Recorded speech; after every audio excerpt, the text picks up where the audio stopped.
Hello everyone. In this lesson, we will talk about object-oriented programming. We will cover both the theory and practical aspects of OOP. At the beginning, OOP may seem quite daunting, but in reality, it's not as intimidating as it seems. Let's abstract ourselves from specific, complex definitions and get acquainted with OOP in simple terms. Since examples make understanding easier, let's take a robot as an example that we'll try to describe using classes in OOP. In that case, a class is just a blueprint of the robot, where we describe its main characteristics. An object, on the other hand, is a whole robot assembled exactly according to the blueprint, or in other words, according to the class. Inheritance is adding useful options to the robot's blueprint. Let's say we take the blueprint of a robot and add lasers, wings, and some armor to it. All these additions we make in a subclass, the main functionality of which is taken from the parent class.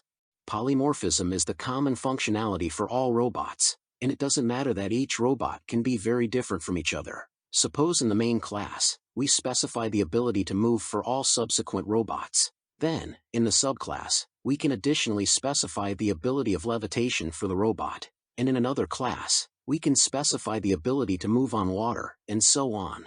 It turns out that there is common functionality recorded in the main blueprint, but it can be rewritten for each subsequent robot. Encapsulation is like armor for us, protecting the robot. Under the armor are vulnerable elements like wires and microchips. After covering the armor, which are different access modifiers like protected or private, the robot will be completely protected from external interference. Essentially, we access all fields or variables only through methods. Thus, direct access to the field will be closed. And one more nuance: field and variable are the same thing. It's just that if we talk about a variable outside the class, it's a regular variable, but if we talk about a variable inside the class, it's called a field. But in fact, it's the same thing. All classes can have different methods and fields with constructors. Each class allows creating any number of different objects. They all have their own characteristics. Using OOP is very convenient because we can describe all the functionality for a specific action or object in one place. For example, let's say we're creating a game and we need to describe a car. We could create dozens of methods and arrays, and distribute them across different files. While this might work, it doesn't sound very optimal. Instead of such an approach, we create a separate class, describe all the methods, variables, and other details in one place, and based on the class, we can create as many objects as we need. Each object is a specific car. It has common characteristics, but there can also be unique values. So, classes and objects allow us to clearly separate different parts of the code.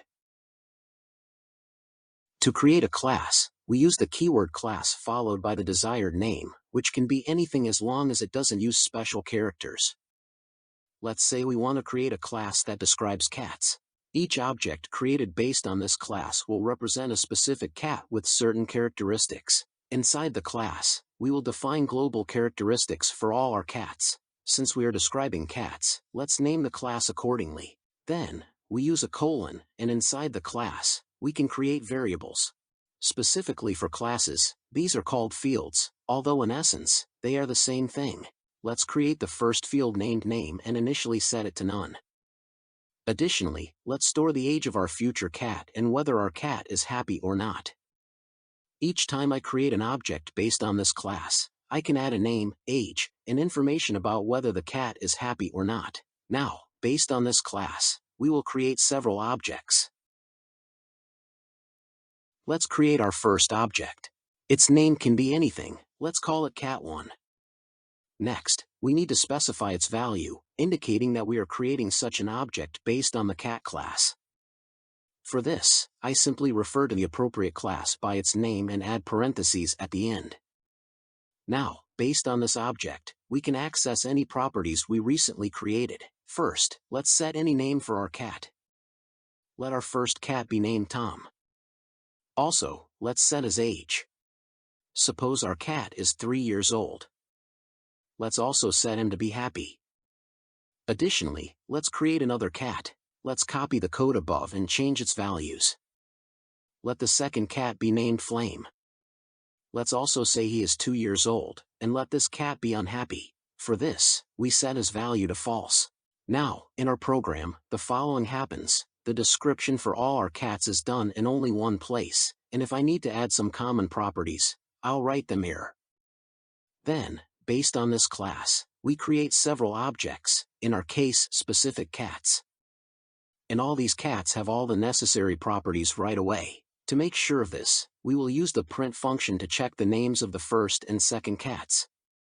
If we run the program, we will see that they have different names, indicating that they are two different objects, despite being created based on the same class and accessing the same field. But at the same time, they have different values because they are different objects. Let's add a function in this lesson that will be accessible for both the first and second objects. Here, let's specify a function called setData. It will accept several parameters and set them to these fields. You may notice that as soon as I wrote the function name, the program automatically inserted a parameter called self. It tells us that this method is inside the class and can access the same fields inside it.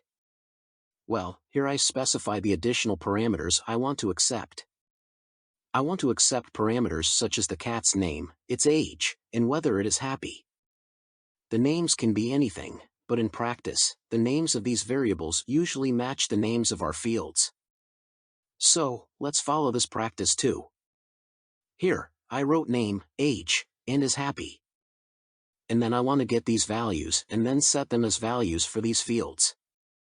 To do this, we write the keyword self, then a dot, and then specify name. This way, we say that we are accessing the cat class, accessing the field name, and setting into it the value we pass inside the function. In the same way, let's access the age, and do the same with the field named is happy. Now, instead of splitting the code into 3 lines here, I can delete them for the first and second objects. And let's now access the first object and the setData function. Inside it, we'll pass fields such as name, age, and whether the cat is happy. And let's do the same for the second cat. We'll access the setData function, enter these 3 parameters, and I'll manually write them. And now our program is ready to run. If I run it, I'll see that the program works correctly, and we set all the values in one function and then simply print these values on the screen.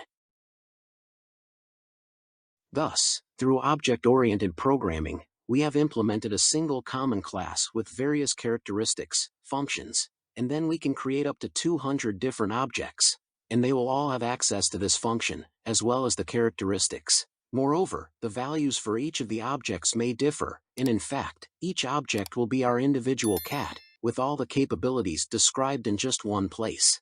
So, classes are the thing that allows us to minimize the code and increase its readability to the maximum. Well, our lesson is coming to an end. I hope you enjoyed it, and if so, don't forget to subscribe to the channel so you won't miss new lessons. Thank you all for watching. See you soon. Bye.